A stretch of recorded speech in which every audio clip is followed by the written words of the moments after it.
অবিশ্বাস্য, অকল্পনীয়, অবর্ণনীয়, কোনো সংজ্ঞাই যেন যথেষ্ট নয় এই দৃশ্যকে বর্ণনা করার জন্য। মৃত্যুকূপে পরিণত হওয়া গাজায় বিস্ফোরণের ধাক্কায় মানুষ আকাশে উড়ে যাওয়ার লোমহর্ষক দৃশ্য হতবাক করেছে গোটা বিশ্বকে। সম্প্রতি গাজায় ইসরায়েলের নৃশংসতার একটি ভিডিও ভাইরাল হয়েছে, যেখানে দেখা যায় ফিলিস্তিন ভূখণ্ডে ইসরায়েলের বোমা এসে আঘাত করছে। সেই বোমার বিস্ফোরণের ধাক্কায় বেশ কয়েকজন মানুষকে আকাশে ছিটকে আবার নিচে পড়তে দেখা যায়, যে দৃশ্য ক্যামেরায় ধরা পড়েছে।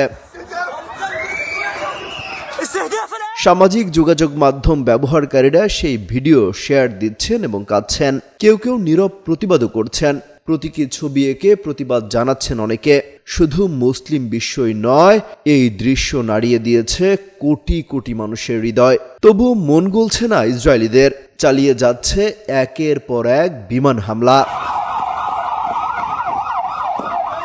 ভাইরাল সেই ভিডিও নিয়ে নিজের ভেরিফাইড ফেসবুক পেজে একটি স্ট্যাটাস দিয়েছেন জনপ্রিয় ইসলামিক আলোচক শায়খ আহমদুল্লাহ।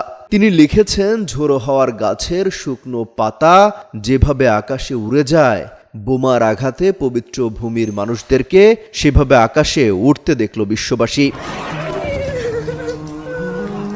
পৃথিবীর ৮০০ কোটি মানুষ, ২০০ কোটি মুসলমান, জাতিসংঘ, ওআইসি, আরব বিশ্ব কেউই হায়নার হাত থেকে একটি জনপদকে রক্ষা করতে পারল না।